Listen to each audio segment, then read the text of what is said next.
Thank you so much for having me. And I've brought my little friend Prezi to this talk because this format anyway has these great little Sherlock Holmes footprints. Because for me, the journey inside the processed food industry was like this great detective story. And so I'm going to start with a little story, in fact, for you. I'm in this vast and sterile laboratory the size of a couple of football fields. I've been stripped of my camera and my phone, given a hairnet, and told to behave as I'm walking among these scientists furtively hunched over their microscopes and conveyor belts. I'm in a place called Battle Creek, Michigan, but I'm not at some top secret munitions lab. I'm at the R&D headquarters of Kellogg's, home to cornflakes and a dozen other colossal brands in the grocery store. And I'm not there to help them create a new cracker or taste a new cereal. I'm there because of salt. I'm just starting out on my journey writing a book about the processed food industry, and seemingly overnight, salt has become this gigantic evil. It's being blamed for high blood pressure, heart disease, obesity. And for me personally, this is like a real problem because salt is my own go-to craving. I once built an entire family vacation around a visit to the Shenandoah Valley in Virginia to see a potato chip factory that I'm particularly enamored. And I'll tell you, those free samples that they had made the entire trip worthwhile. But really, it's the salt, not in salty snacks, but in all sort of processed foods that was becoming the problem, as I was saying. So I sent a note to some of the biggest companies, including Kellogg's, and basically asked them, hey guys, what's up with all the salt you're adding to so many products? And to my surprise, Kellogg's wrote back and said, hey, come on in, we'll talk to you. Well, we did a lot more than talk. I was met at the front door by the chief technical officer, who's in charge of all things scientific, and the chief spokeswoman for the company, who's in charge of all things public image. As we're walking through the facility, the first thing that hits me is this aroma, this sweet, cloying, one-of-a-kind flavor and smell. Somewhere, somebody was cooking up a batch of Pop-Tarts. And that whisked me back to my childhood as a 10-year-old latchkey kid coming home from school for a little afternoon of Gilligan's Island. And my favorite Pop-Tarts, strawberry. They don't call these products icons for no reason. These products are hardwired into our collective souls and memories. And then came the really fun part. The chief technical officer said to me, hey, Michael, we've prepared for you some of our biggest sellers in the grocery store, except this time, we left out the salt. So we went into this little room, sat down, and started tasting. And we started with, that's me in the facility. We started with the Cheez-Its. Oh, and they've given me back my camera, by the way. These are the Cheez-Its without the salt. And the ones without the salt, normally, by the way, Cheez-Its I could eat day in and day out. We couldn't swallow the saltless ones because, explains the chief technical officer, salt provides texture and solubility. These stuck to the roof of our mouths. We moved on to the frozen waffles, put them in the toaster. They came out looking and tasting like straw. Salt, the chief technical officer explains, provides color and taste. And then we moved on to the cornflakes, put the saltless ones in a bowl, added some milk, took a bite. And before I could say anything, the chief spokeswoman in charge of all things public image blurts out the word metal. I taste metal, M-E-T-A-L. And I'm like raising my hand going, yeah, I'm kind of getting the sensation of one of my fillings coming out and sloshing around in my mouth with the milk. I didn't even know cornflakes had salt in them. And here the chief technical officer just gets a great beam on his face and he goes, one of the most amazing things about salt for us is that it will help us mask some of the off notes that are inherent to many processed foods. And as he's going on waxing poetically about all these miracle things that salt does for the industry, I'm thinking, salt? Really? That's stuff that costs 10 cents a pound? And I don't think Kellogg's was up to any evil having me into their headquarters talking to me about salt this way. In fact, I don't see the processed food industry as this evil empire that intentionally set out to make us usually overweight or otherwise ill. These are companies doing what all companies want to do, which is to make as much money as possible by selling as much product as possible.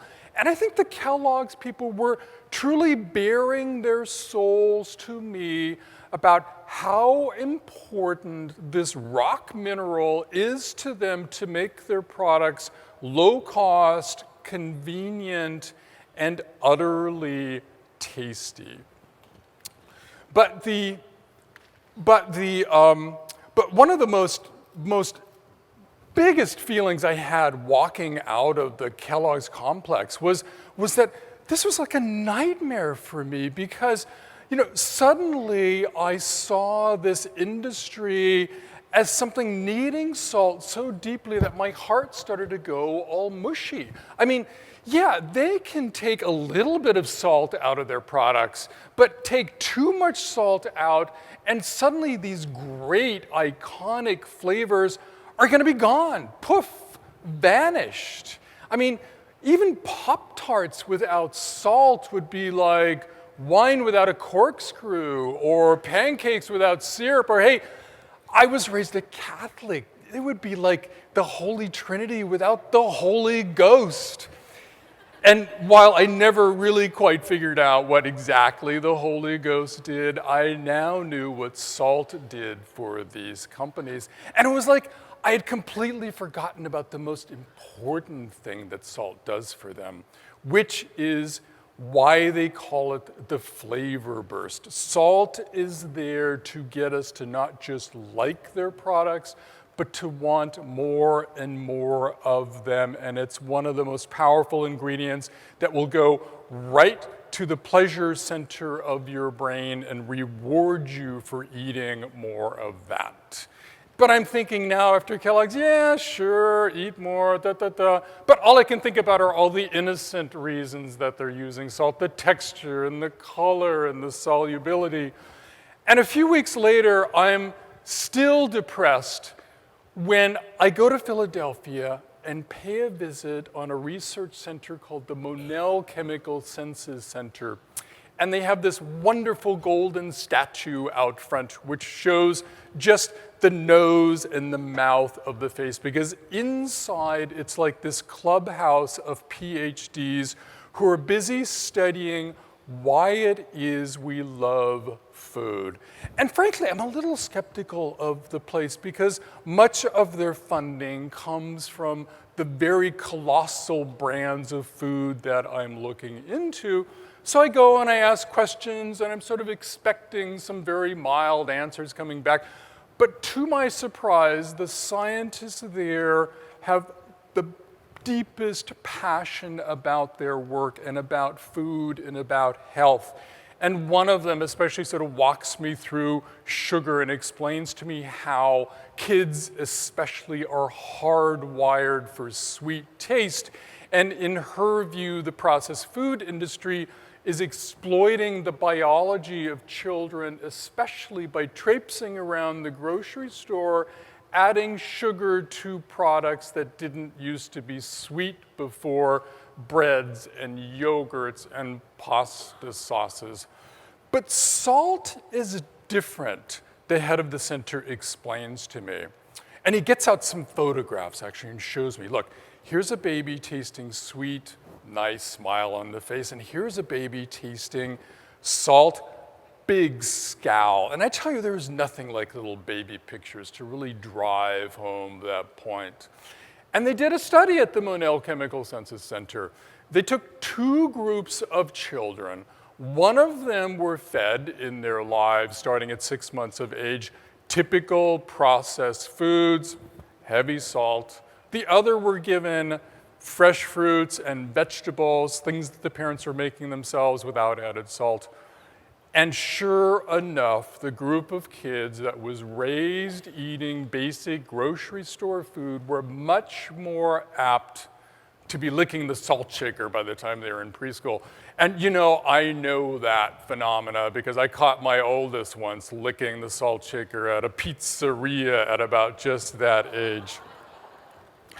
But even more important for me in this journalistic path I was on was that this meant that in the case of salt, unlike sugar, they weren't just exploiting our biology.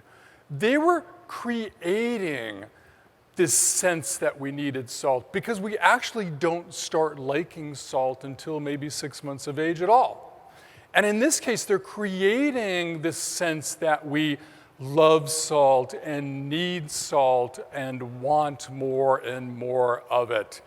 And as a journalist, that realization was like manna from heaven. I was basically, as they say, back in business, writing this book, Salt, Sugar, Fat, and having a really clear understanding of where this industry is coming from with those 3 ingredients. I stumbled into writing about food actually by pure chance.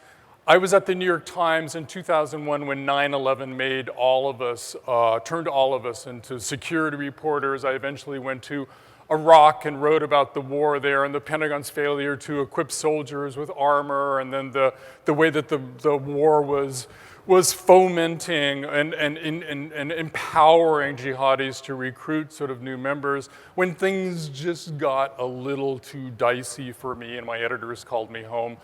And one of my editors had spotted, as something new for me to look at, an outbreak of salmonella in peanuts being manufactured by a factory in southern Georgia on the Alabama border. And I go, Christine, really? Peanuts? I mean, I think I was like trying to picture some story about US arms sales overseas. And she goes, no, think about it, Michael. People are dying from these peanuts, including little kids. They're being used as ingredients by some of the biggest food giants out there. And this is a $1 trillion processed food industry about which we know really very little. And she was totally right, because as I started to look into the peanuts, it became clear to me that this industry had totally lost control over its food chain, its ingredients, because weeks and weeks were going by, and companies like Kellogg's were still trying to figure out if they were using these peanuts in their products, and they were recalling them by the dozens and dozens, the various companies. And I was continuing to write about pathogens in food, including meat, when I had dinner with one of my best sources in Seattle, Mansour here, who tests hamburger for E. coli. And he said to me, Michael, as tragic as these episodes of contamination are, you really should look at the things that we are, he was speaking of his industry, the meat industry, are intentionally adding to our products over which we have absolute control. And he was talking about salt, of course, with processed meats, but that's what led me to look at sugar and fat as this unholy trinity on which the food industry is based. And I was incredibly lucky to come across a trove of documents that took me inside the largest companies as they were formulating, marketing, positioning their products. And it was those documents that enabled me to identify key insiders in these companies who were doing the real work, and to convince them to open up and reveal to me even more of those secrets.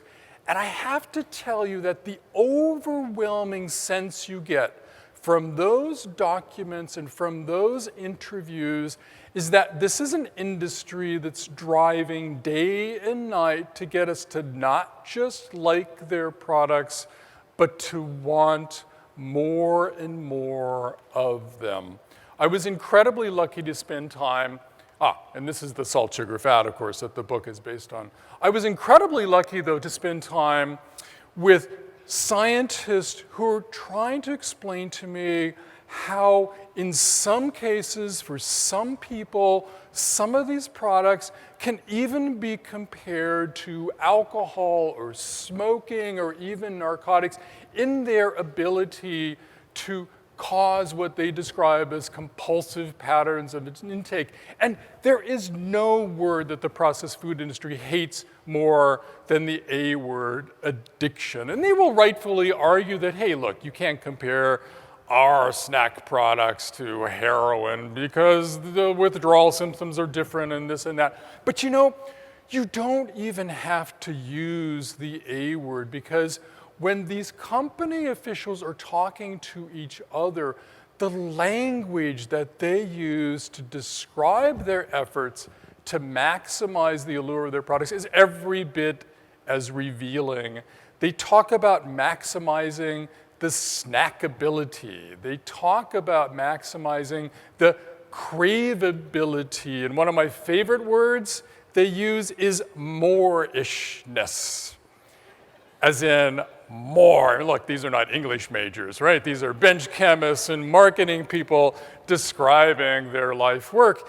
And I was really, really lucky to meet, for example, one of the legends in the industry, Howard Moskowitz, who walked me through being responsible for many of the biggest icons in the grocery store, who walked me through his recent creation of a new soda flavor for Dr. Pepper.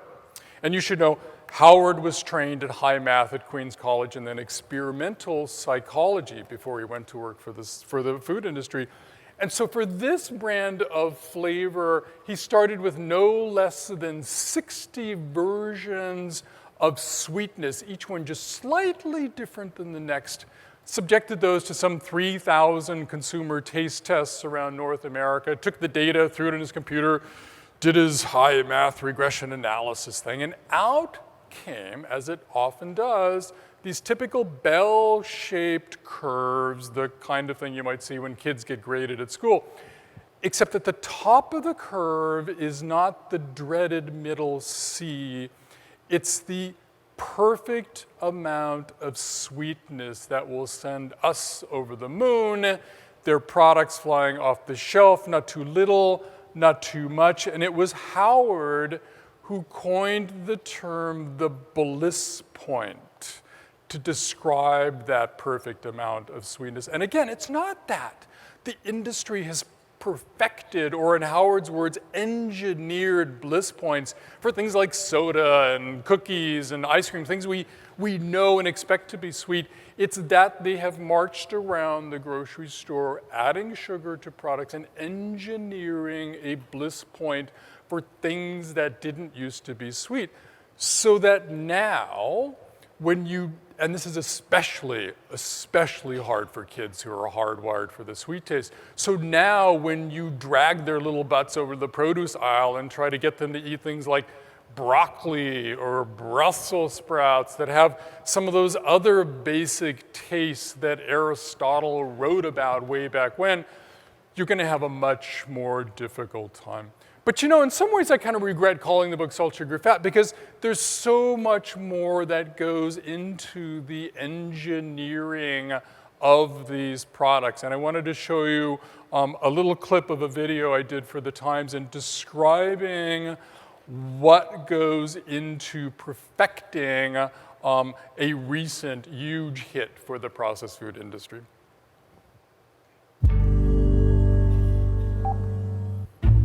Taco Bell's Doritos Locos Tacos, just released in its third iteration, is a marriage made in processed food heaven. It joins a perfectly engineered snack with a proven fast food colossus. This is Michael Moss, and I write about the intersection of food and marketing for the New York Times. And so I've been asked, what's in it? There are the ingredients, of course, but its real powers lie in what food scientists call psychobiology. That's the study of how the brain reacts to stimuli. The reason that Doritos Locos Tacos have been so successful, says food scientist Stephen Witherly, is because they are engineered to target taste buds using the most powerful features known to manufacturers. It has dynamic contrast. That's the pleasant sensation of biting through the crispy shell to the fat-laced filling. Taco Bell offers lower fat options, but the Doritos versions hit the mark for maximum allure. Half its calories come from fat, which gives it that craveable quality called mouthfeel. It has acids, lactic and citric, which get the saliva flowing and excite the brain's pleasure center. In turn, the brain says, "Go ahead, eat more." It has a long hang time flavor system in which the lingering smell stimulates food memories and cravings, and yet, this is the strangest one of all, it's forgettable. None of the many flavors in Doritos Locos Tacos are strong enough to trip a signal called sensory-specific satiety that will cause you to feel like you've had enough. That's the point. They are designed to make you want more. That means more profits and more opportunity to live up to the translation of the Doritos name, little bits of gold.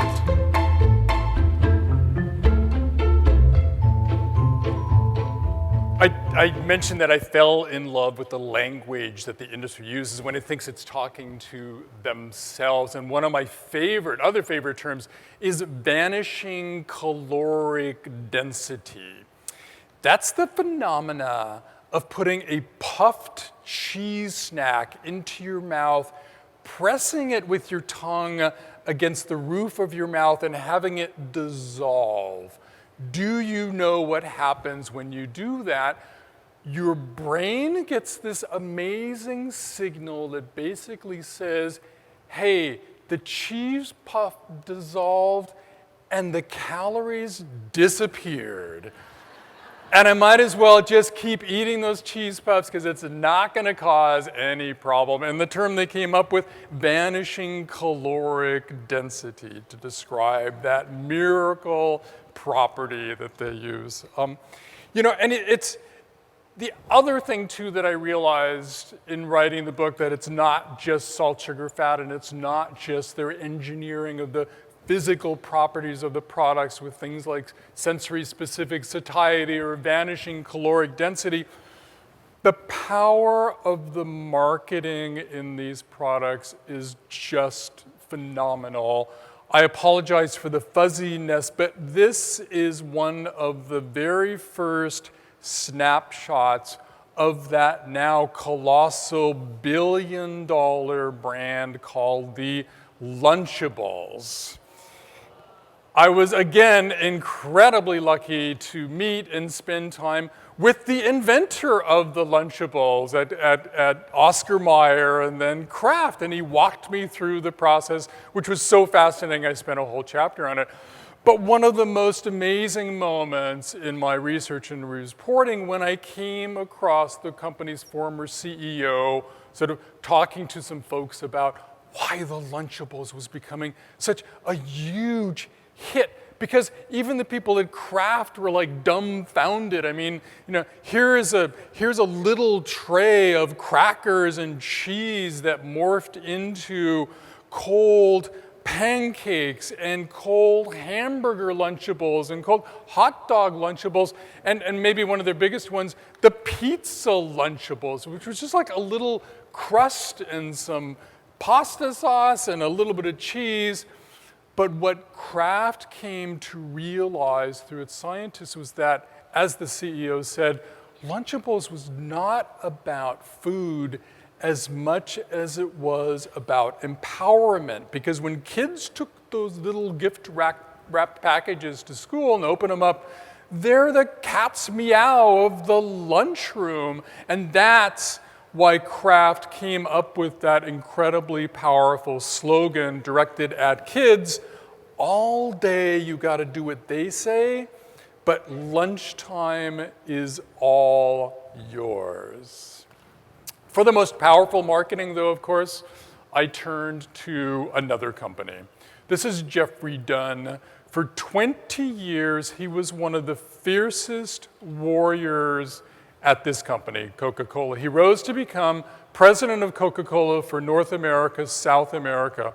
And Jeff Dunn walked me through Coke's pioneering of the supersize me phenomena, where you could go in and get as much soda as you wanted at the fountain for the same price. The warlike language that Coke uses in their competition with Pepsi, knowing that when they came out with a good advertising campaign, or Pepsi got Michael Jackson to do a song for them, sales of both companies would rise. And in fact, their former CEOs are famous for saying in their own tell-all books that if the other company hadn't existed, they would have invented it because of the charge and the competition and this all boats rising thing that it gave them in the soda aisle. And he also walked me through the snack industry's targeting of people like Tatiana here at convenience stores, because they know that when kids go into corner stores, convenience stores with a little bit of their own spending money and make that first decision about what to buy, that will imprint them not just on the product, but on the brand and make them brand loyal. And that's why the companies practice what they call up and down the street marketing, which refers to their trucks going from store to store and the driver bringing in the product and controlling the real estate in those stores so that the salty and the sweet and the fatty snacks are right up front in the store for kids to see. And it was, oddly enough, though, it was Jeff Dunn who also had one of these incredible moments of his life when he was going down to Brazil to check on his people there, and they were coming up with strategies like designing a smaller Coke that was more affordable for the emerging middle-class people in the barrios of Rio. And Jeff Dunn one day sort of had this epiphany, which was, hey, we're giving Coke to people and getting them to love it, and these are people who need a lot of things in their lives, but they probably don't need another Coca-Cola. And this was back in 2004 or so, and Jeff Dunn came back and tried to sort of move Coca-Cola off of this very strategic sort of marketing path, get them to think more about selling water without added sugar, failed and left the company, and started his own sort of enterprises and in a better, healthy food mode.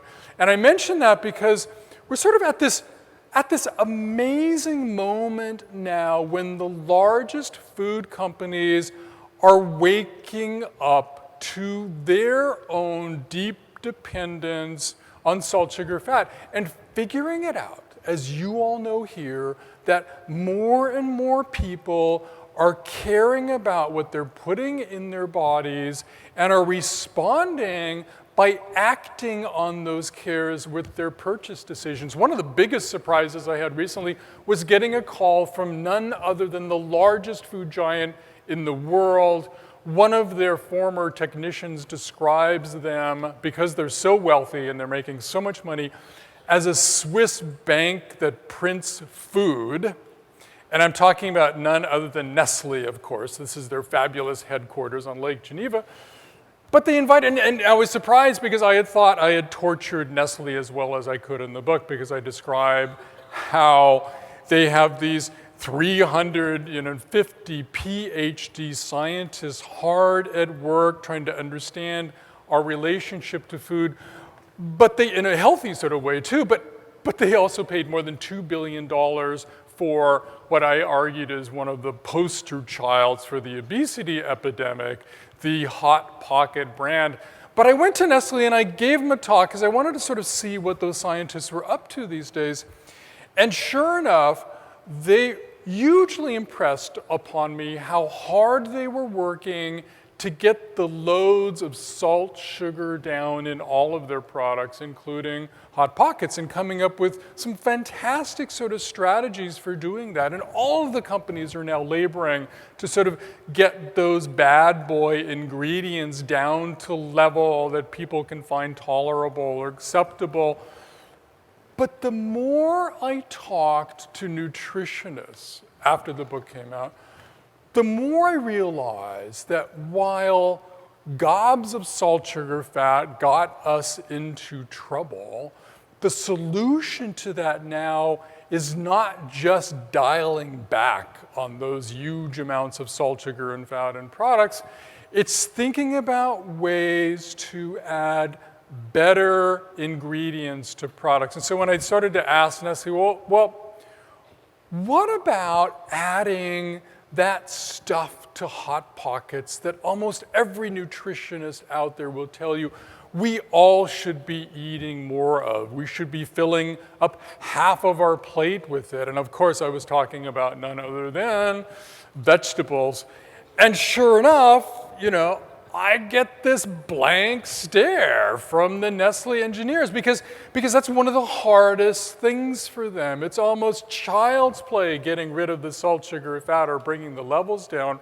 But thinking of ways to sort of reinvent their products like the Hot Pocket to be loaded with Brussels sprouts and celery and broccoli rabe, and still have them be affordable and tasty is putting probably the hugest challenge on them that they will ever face. And really sort of raises this question, to what extent going forward can the food giants play a meaningful role in this new era we're in of people wanting to eat healthier food? And one of the problems with vegetables, I sort of came to realize, is that the agricultural system is entirely out of whack. The last time I checked, we're planting more than 90 million acres of field corn in North America. And this is the corn that goes toward ethanol, high fructose corn syrup, livestock feed, compared to 5 million acres for all fruits and vegetables. 90 versus 5. And the huge amounts of subsidies going into corn and soybeans is directed, even not from the government, it's from the largest companies doing research and development to make field corn and soybeans more profitable for farmers. And when I looked at those numbers, I think I counted up something like $2 billion a year going toward R&D for field corn and soybeans, compared to, I could barely get above $100 million for all fruits and vegetables to make them fresher, more accessible, easier to grow, more profitable for farmers, so that some of those farmers might be convinced to switch over and start growing vegetables instead of the field corn. And I spent some time in Nebraska last year for a story at the paper, and I was just amazingly struck how the whole state now looks like this. Hills leveled, gullies planted, the aquifer being drained. I mean, they have a drought going on in the Midwest, unrelated to the drought in the West now, simply from the underground water being pumped and depleted for growing corn. And one of the ramifications has been, I just saw this headline a couple days ago, water polluted in 60 Iowa cities, being blamed in large part on the fertilizer, pesticide runoff from this corn planting. And that's just sort of a phenomenal thing, right?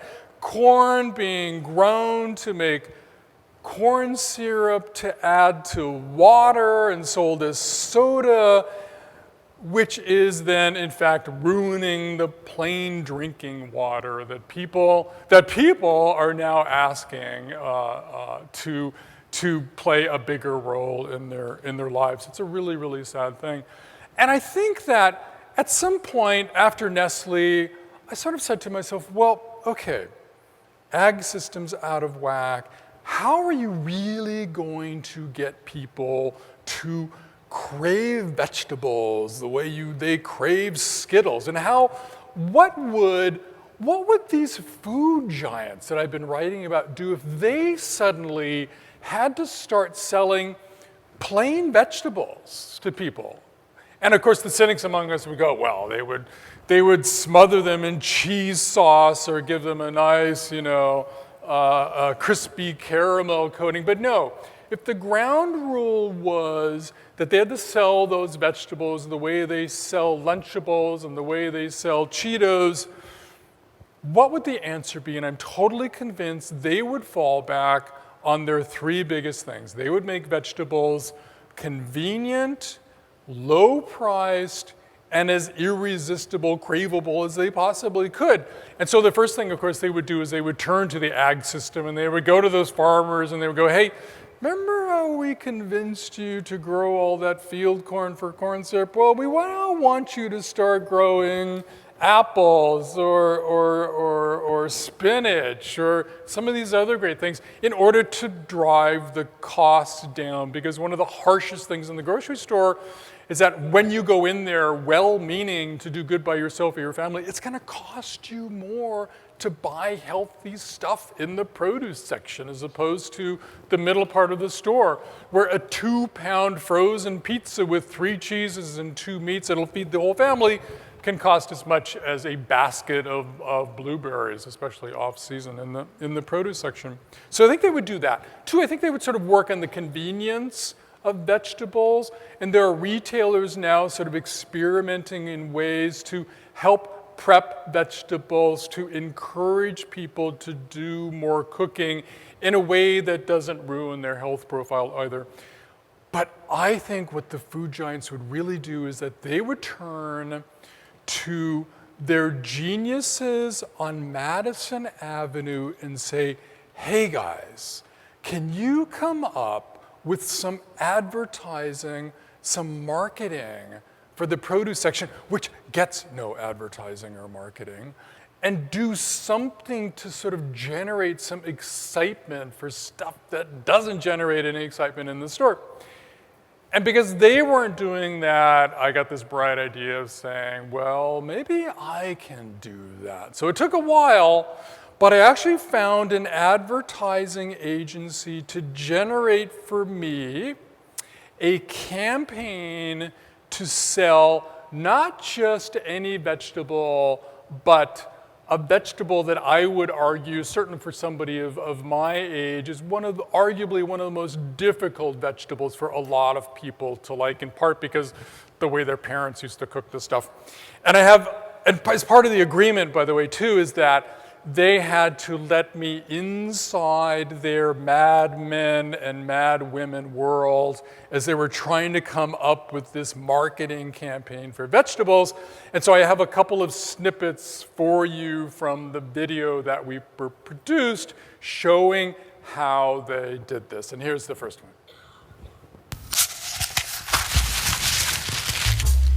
I do not like broccoli, and I haven't liked it since I was a little kid.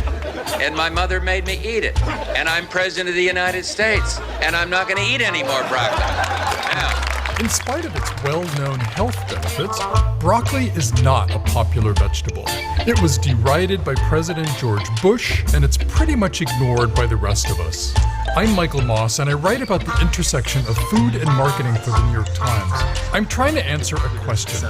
What would it take to get people to eat better? The advertising firm Victors and Spoils, whose previous clients include Quiznos, General Mills, and Coca-Cola, took on the challenge pro bono. And they were so cute because one of them at one point says to me, God, thank you so much for this. I mean, I spent my whole career, and he was only like 28 or something,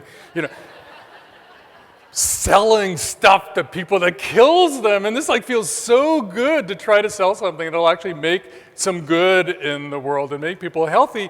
But at one point they said to me, okay, Michael, we don't have a lot of money for this campaign. We got to start with a little social media. Maybe we're going to roll it out in Brooklyn or Portland, Oregon. And to do that, we're going to have some fun. We're going to pick a fight with another product in the grocery store. And I thought, oh, great. they're going to go after potato chips or Cheez-Its or something, and they go, no, no, no, no, no. You forget your own book where you wrote about the battle between Pepsi and Coca-Cola being this entirely bloodless war, where the only blood being spilled was by consumers who would buy more and more of all the brands in the soda aisle, the better the marketing campaigns, and by picking fights with each other in their advertising. So this is the fight they decided to pick, much to my horror. And this is right inside the moment when they're working on this. So our key consumer insight that we're working with is that everyone is currently talking about kale. It is everywhere. This is Bon Appetit magazine. There's a whole section on the vegetable revolution in here, and there's a timeline around when all of these vegetables had their it moments. Broccoli is not on this list. There's nothing new or exciting to say about broccoli. Part of our challenge is going to be how to change the visual communication, the visual style of broccoli in culture. That wall over there says broccoli isn't exactly that cool. But maybe there's something cool in not being cool. Like, you don't want to dupe anyone, but maybe they're in on the joke. I mean, the fact that broccoli's having its own campaign, I think you could have a lot of fun with. The idea of broccoli bouquets. So you're basically saying, like, I'd like you to live longer. Here's something that's going to do that. So in essence, broccoli is probably a better gift than flowers. Is it a bouquet? Oh. I don't know if you heard that. His answer was, is it a bouquet? I mean, this is how they sit around and sort of get their genius juices flowing. And of course, I'm like in, horror struck because I know I'm going to hear from the kale people immediately. And of course, I do hear from the kale people because they came up with these amazing sort of billboard advertisements, whatever, sort of attacking kale on behalf of poor little wallflower broccoli. And really, to my amazement, the New York Times put this in totally fictitious, made-up marketing campaign on the cover of the New York Times magazine because it was sort of really making this important point and raising this question. Can people who are sort of driving to make and sell good food steal some of the tricks and the schemes and the strategies from the junk food industry to get people excited about them without sort of ruining the value of the product and what have you? And that was kind of the end of the broccoli campaign experiment, except a couple of students at one of the biggest food deserts in North America, New Haven, Connecticut, students who go to Yale, got it in their heads to actually do the campaign for real. They put up billboards and posters and drove broccoli sales up by 100% in something like a week in New Haven, Connecticut, where there aren't very many grocery stores. And then the same advertising agency gets the White House interested, and earlier this year, the FNV campaign was born, where they decided to not just do ads picking fights with other vegetables, but to get one of the most powerful influencers on kids, celebrities, musicians and athletes, to start doing advertisements promoting not sugary sodas, but fresh, real fruits and vegetables. The campaign's being rolled out really slowly in 2 test markets now, but the idea is that if they can show increased sales, that will convince not the government to fund this program, but people with money to make it really work, the farmers, who to date have been very skeptical about marketing efforts because look, they're growing a commodity, not a brand, and farmer A growing broccoli goes, why should I tax myself to sell more broccoli if that's just gonna help farmer B down the road? But I think, and I really expect that they're going to get it and realize that they can amass really the same kind of marketing power that even some of the food giants have, because these days you don't need massive TV advertising to move people's and consumers' habits. You can do it through incredibly creative social media. But of course, it's not just advertising that's going to change things for us. I wrote a whole chapter in the book about the demise of the home economic system, where girls, but also boys to some extent, were taught to cook, to shop, to be mindful of food. And instead that sort of got turned into home economics, driving us to buy processed foods as a matter of convenience. And I'm incredibly struck by how many schools in North America are now coming up with programs to get kids involved in food in really smart ways. I mean, this was a little demonstration done at one of the poorest school districts in the country up in Rochester, over in Rochester, New York, where they're describing to themselves and figuring out what is it they love so much about these products. And then they did some experiments where they re-engineered their favorite products to dial back on those bad boy ingredients and increase the good ingredients.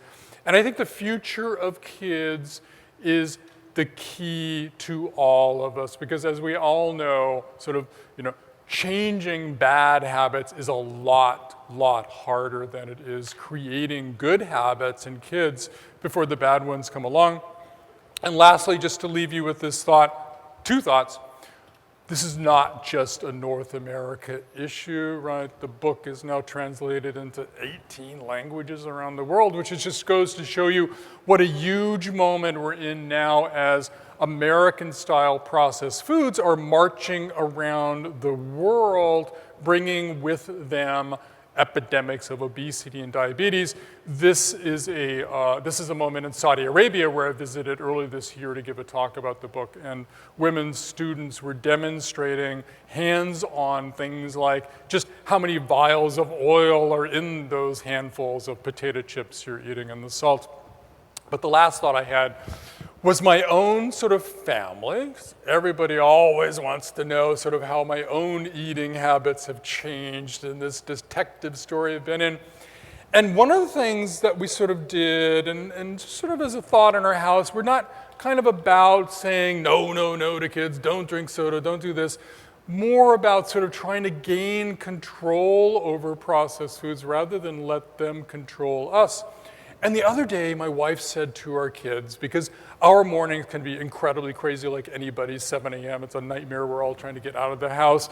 And look, I try to make homemade pancakes a couple days a week, and there's eggs other days, but at least one day a week, we're grabbing the cold cereal for breakfast. And so Eve goes, hey guys, why don't we try to limit our eating of cereal to those brands that have 6 grams of sugar or less per serving. And two really interesting things happen with my 2 boys there. One, when we go shopping, when we can get them to go shopping, which isn't all the time, it becomes a bit of an Easter egg hunt, because they will start looking for those cereals where the fine print on the back of the box says 6 grams or less of sugar. And granted, they're going to have to look high on the shelf or look low on the shelf, because the grocers strategically place the most sugary stuff at eye level, doing experiments where they put devices on people's heads and they measure your eye movements, and they know that the second you step into the grocery aisle, our attention goes right to the middle part of the aisle at eye level.